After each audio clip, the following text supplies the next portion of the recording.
बिस्मिल्लाहिर्रहमानिर्रहीम। मेरे अज़ीज़ तलबा और तालिबात, अस्सलाम वालेकुम। मैं आपकी उर्दू की टीचर आपसे मुखातिब हूँ। आज हम करेंगे सबक नंबर 3 में काहिली में आज हम करेंगे इक़्तिबास में मैंने ये पैराग्राफ लिया है। सबसे पहले इस पैराग्राफ की हम पढ़ाई करते हैं। हाथ पाँव की मेहनत औकात बसर करने और रोटी कमाकर खाने के लिए नहायत ज़रूरी है रोटी पैदा करना और पेट भरना। एक ऐसी चीज़ है कि बामजबूरी उसके लिए मेहनत की जाती है और हाथ पाँव की काहिली छोड़ी जाती है। और इसीलिए हम देखते हैं कि मेहनत मजदूरी करने वाले लोग और वो जो कि अपनी रोज़ाना मेहनत से अपनी बसरोकात का सामान मुहैया करते हैं बहुत कम काहिल होते हैं। मेहनत करना और सख्त कामों में हर रोज़ लगे रहना गोया उनकी तबीयत सानी हो जाती है। हवाला मतन सबक का उन्वान काहिली। मुसन्निफ़ का नाम है सर सैयद अहमद खान। तशरीह, इस सबक में सर सैयद अहमद खान ने दो तरह की काहिली में फ़र्क किया है। एक वो जो हाथ पाँव से मेहनत न करने का नाम, और दूसरी वो काहिली जो इंसान के दिली कवि को बेकार छोड़ देती है। सर सैयद अहमद खान दूसरी काहिली को बुरा करार देते हैं। ज़ेरे तशरीह इक़्तिबास सबक के आगाज़ से लिया गया है। मुसन्निफ़ का कहना है कि सिर्फ हाथ पाँव से काम न करना ही काहिली नहीं बल्कि ज़हनी सलाहियतों को इस्तेमाल न करना भी काहिली है। मुसन्निफ़ का कहना है कि हमें काहिली को दूर करने की कोशिश करनी चाहिए गोया वो कौम कभी तरक्की नहीं कर सकती जो काहिल हो।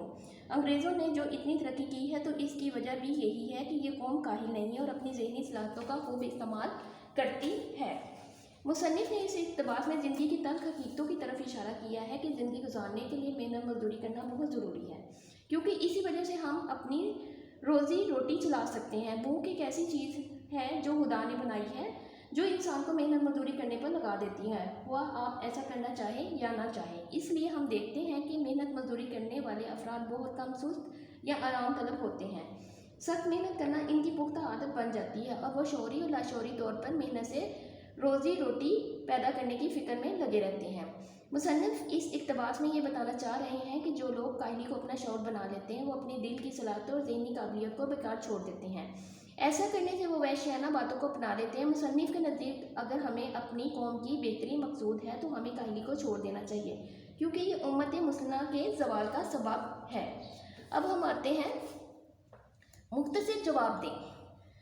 अलिफ, दिली कवि को बेकार छोड़ देने का क्या मतलब है? दिली कवि को बेकार छोड़ देने का मतलब काहिली है। लोग हाथ पाँव की मेहनत न करने और कामकाज में सुस्ती करने को काहिली कहते हैं, लेकिन असल काहिली दिली कवि को बेकार छोड़ देना है।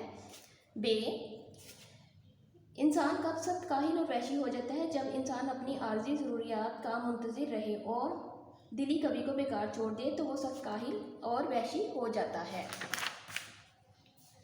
जीम, किसी न किसी बात की फ़िक्र कोशिश में मसरूफ़ रहना क्यों लाजिम है? किसी न किसी बात की फ़िक्र कोशिश में मसरूफ़ रहना इसलिए लाजिम है ताकि हमारे दिली कवि की तहरीर सुस्त ना हो और हमें हमारी ज़रूरियात के अंजाम करने की फ़िक्र रहे।